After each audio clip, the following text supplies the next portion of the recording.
This is an example of factors that can affect burn-through range in MACE. In this test mission, I have a radar radiating in all directions. I have a jammer platform with a standoff jammer radiating, and you can see that the jammed area is shown here in dark. Detected areas will be here in light.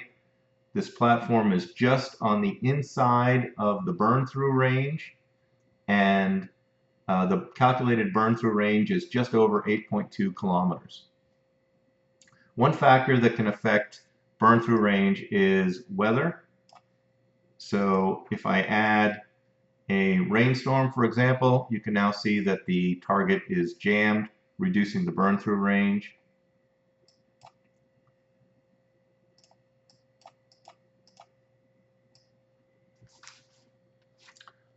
Another factor taken into account is the required signal-to-noise ratio. If I change the signal-to-noise ratio, you can see that 3 dB makes a big change. The burn-through range is decreased. In addition, I can go to the jammer and I can affect the noise bandwidth. If the noise bandwidth, in this case, the noise bandwidth here is matching the bandwidth of the radar exactly at 210 kilohertz. If I change this to, let's say, 20 megahertz, you can see there's a dramatic change in burn-through range. The jammer becomes less effective.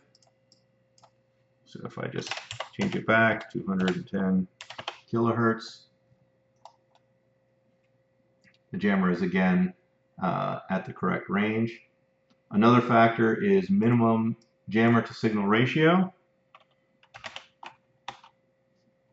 If I reduce the minimum jammer to signal ratio, then the burn-through range is decreased.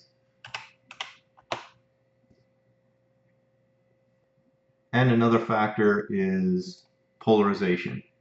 If I set the polarization to linear,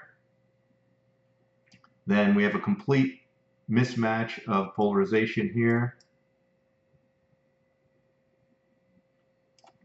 And here is matched polarization. So if I change the polarization, you can see that the burn-through range increases when there's a mismatch.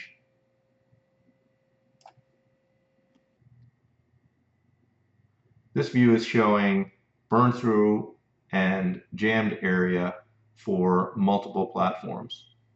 The jammer platform itself is protected. It doesn't really matter where you move it unless it comes so close that it actually goes through the burn-through range. It is a relatively small RCS target. A much larger RCS target is much less protected. The calculation is now for burn-through range and detection area for this larger target. And you can see the beam reduces its length when there are areas where the jammer is protecting it. So for jamming to be effective, the jammer would have to be behind the target in this case, or in one of the side lobes and much closer in. So these are some of the factors that affect burn-through range in MACE, and if your jammer does not perform appropriately, it may be because some of these factors have not been taken into account.